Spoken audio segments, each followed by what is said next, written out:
My name is Claire Whitman. I'm 29 years old, and for 6 months last year, I lived in my parents' guest room, the one with a stiff twin bed, the peeling wallpaper, and a closet that still smelled like Christmas decorations. It wasn't supposed to be permanent. I didn't even unpack most of my boxes. I told myself I'd only be there until things settled. My mother Susan had other ideas. When I moved back in, I had just been laid off from a small nonprofit tech firm. Budget cuts, they said. I had spent 3 years helping community centers digitize their services, things like scheduling remote access for seniors, even helping veterans navigate online benefits. I was proud of that work. But once funding dried up, so did the job. I applied to everything I could find, remote jobs, contract gigs, even positions way below my qualifications. I took on freelance projects here and there, mostly web design and digital troubleshooting for local businesses, but the market was tight. My savings disappeared faster than I expected. Rent in upstate New York wasn't exactly forgiving. And in the end, I packed what I could fit in my hatchback and drove back to the same cul-de-sac I grew up on. Dad Harold greeted me like he would an unexpected house guest. Polite, quiet, a pat on the back. Mom offered a tight smile and a list of things that needed fixing. The thermostat was acting up again, the printer jammed every third page, and the Wi-Fi kept dropping around 8 p.m. I didn't complain. I set up new email filters for them, installed antivirus software, restructured their budgeting app, and updated their online banking security. I even flagged a fraudulent charge on Dad's debit card before he noticed. They never asked, they just assumed. Susan wasn't unkind, not in the obvious ways. She didn't yell or slam doors, but every morning she'd clean the already clean kitchen like she was erasing me from it. She'd fold laundry with sharp, precise movements, and when she passed by my room, she'd linger just long enough to let the silence do the talking. Eric, my younger brother, came by maybe twice a month. He's 25, lives in Manhattan, and works in finance, or at least that's how he introduces himself. Mom lights up the second he walks through the door. "There's my star," she beams. "You look like you've lost weight." Meanwhile, I'm in the corner reconnecting the Wi-Fi router for the 3rd time that week. No one said it out loud, but I could feel it building like steam under a lid. I wasn't home. I was a shadow passing through, a reminder of something they didn't want to look at too closely. What I didn't know then was that the person they barely saw, the one folding laundry behind the scenes, fixing their passwords, quietly making dinner, was the same person their entire system was silently depending on. They wouldn't realize that until I left. It was a Sunday, the kind my mother used to call family days back when we still used placemats and had matching silverware. She made baked ziti, Eric's favorite, not mine. He showed up in a pressed shirt and expensive-looking watch, greeted Mom with a kiss on the cheek, and tossed his keys in the bowl like he hadn't ignored her calls all month. Eric Whitman, 25, younger by 4 years, but treated like he'd aged in reverse. He worked in Midtown for some private investment firm and always had some new app or crypto term to throw into conversation. Susan hung on every word. I set the table, careful not to chip the one dish with a crack down the middle. When I sat down, Eric looked at me like I'd just shown up uninvited. Dinner began the usual way, Mom asking Eric about work, Eric pretending to be modest. I tried not to say much, just focused on the food and kept my eyes on my plate. Then it came. Susan turned to me, voice overly casual. "Have you been applying to any real jobs lately?" I froze. I had told her just the day before that I had 2 interviews lined up this week. I even let her read one of my cover letters, but none of that mattered. Not when Eric was here. Before I could respond, Eric cut in without looking at me. At some point it stops being bad luck and starts being bad choices. I swallowed my words and my pride. The silence that followed wasn't empty. It was thick, electric, but only for me. They kept talking. They laughed. It's something I don't remember what. I carried my plate to the kitchen, stood at the counter, and ate the rest of my dinner with my back to the room. I could hear snippets: "needs to grow up." "Can't cuddle her forever." Embarrassing. They didn't whisper. They didn't have to. What hit hardest wasn't the words. It was how easy they were to say, how natural, like they'd been rehearsed. That night, I lay in bed, eyes wide open, the same cracked dish sitting in the sink where no one else would touch it. And I started wondering, what exactly had I become in this house? The next morning was quiet, not the peaceful kind, but the type that hangs in the air like smoke after something's already burned. I was in the sunroom hunched over my laptop, finishing the final tweaks on a website redesigned for a local bakery. Their new spring menu was launching, and I had just uploaded the image carousel when I heard the sound heels on hardwood quick certain steps. Susan appeared in the doorway. My mother had a way of folding her arms that made them look like barricades. She didn't knock. She never did. "I need to talk to you," she said. I paused, looked up. "Okay, you need to start paying rent." I'd heard this before, usually tossed out between comments about the electric bill and the way I load the dishwasher. So I said what I always said. "I will. I told you once this job wraps, I'll send something." "They're paying you?" she asked, already knowing the answer. "Yes," she tilted her head. "I'm not talking about someday. I'm talking now. Today," I blinked. "You want me to write you a check with money I haven't even received yet?" She didn't flinch. "No, I want you to grow up." And then it came clean, sharp, casual. "You're just a Leech Claire living off us. And it's gone on long enough." That word leech landed like a slap I wasn't ready for. She said it without blinking like it was a diagnosis. Like I'd always been that. Before I could speak, she disappeared down the hallway and came back dragging a duffel bag I hadn't seen since college. She dropped it at my feet. "Go leech somewhere else." I stared at the bag. Blue canvas still had my name stitched on the side. I zipped it up, slid my laptop and charger and grabbed my toothbrush. No scene, no yelling. When I stepped outside, the sky looked too blue for the moment, the driveway too clean. I left without goodbye. No one followed. No one watched.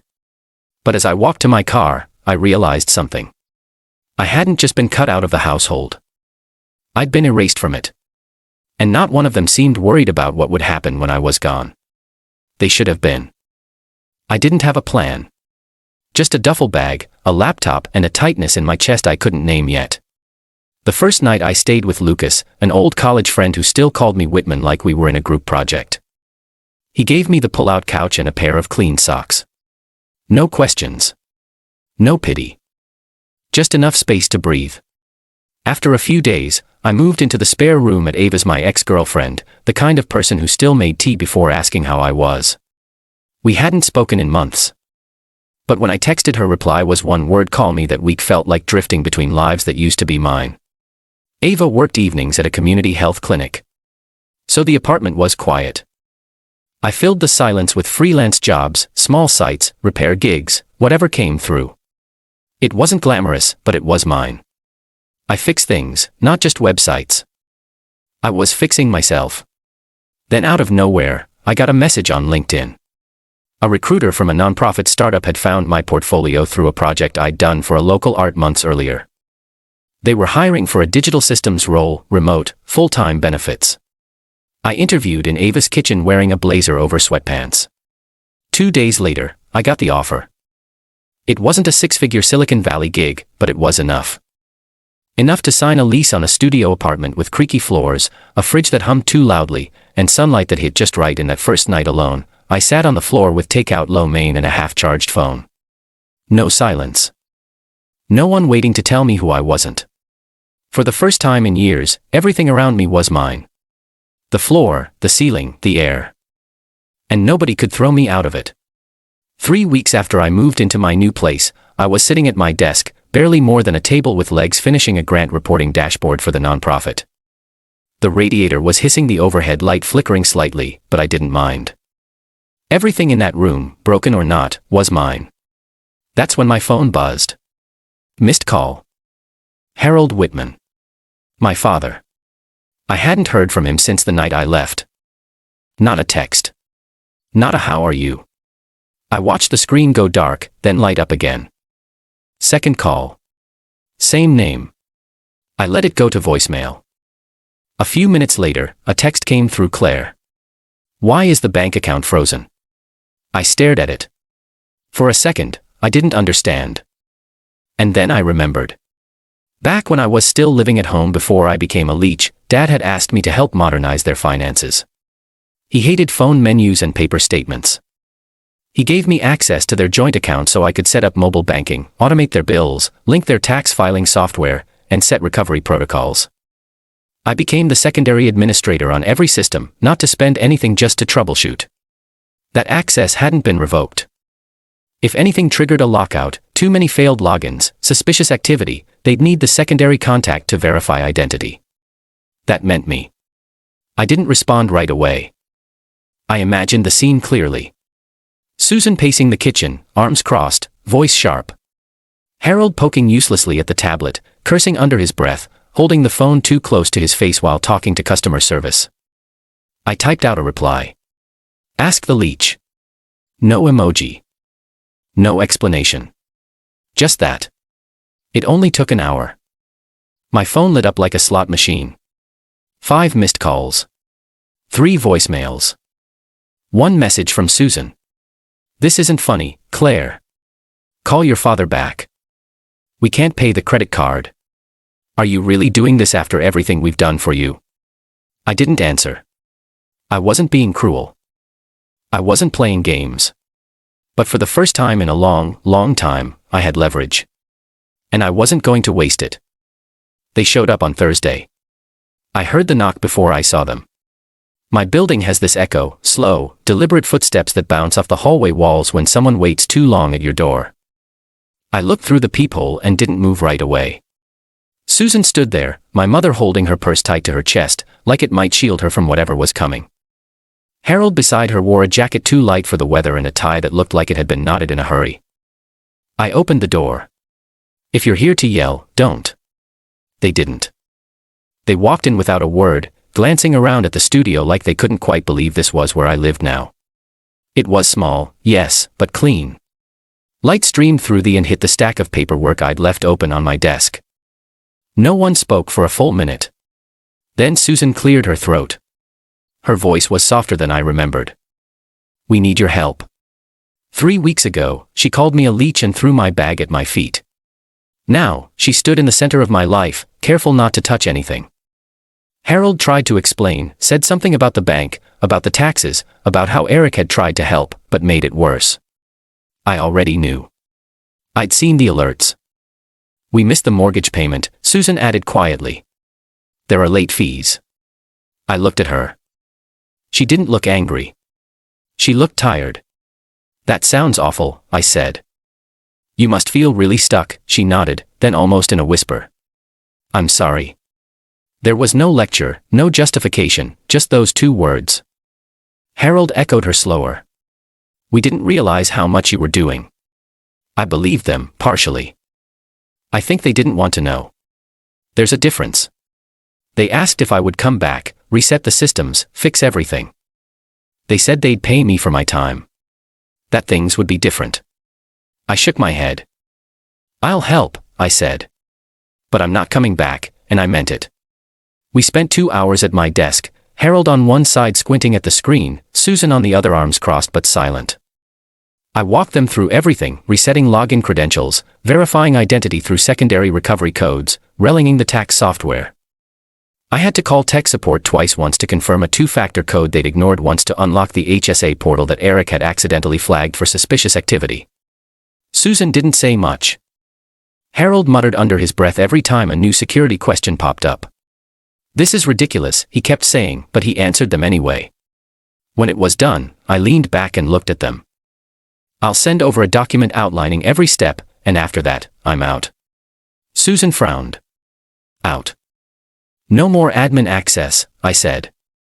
No more late night calls. No more clear the internet's down. You'll have to figure it out or ask someone else. Maybe Eric. Harold didn't argue. He just nodded. Slowly, they stood, gathered their things. Neither reached for a hug. I didn't offer one. After the door closed behind them, I sat at my desk and opened my Google Drive. There was one last shared folder. Banking for Mom and Dad, do not delete.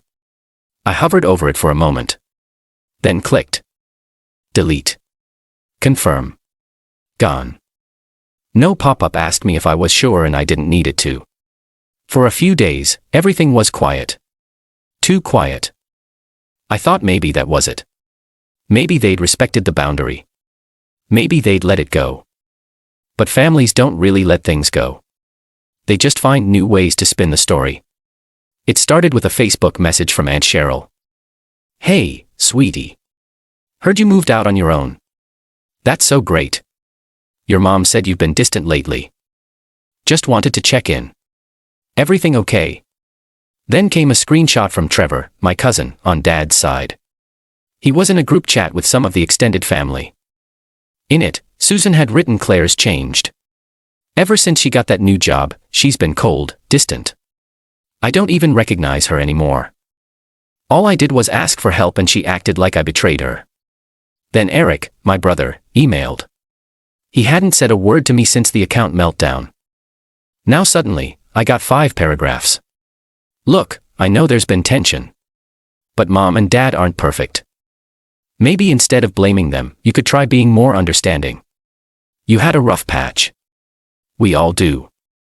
Doesn't mean the world's out to get you. Let's talk soon. Maybe coffee." I didn't reply. Because none of them understood. This wasn't about one fight or one word. It was about all the times I was invisible until they needed me. A month later, I left New York.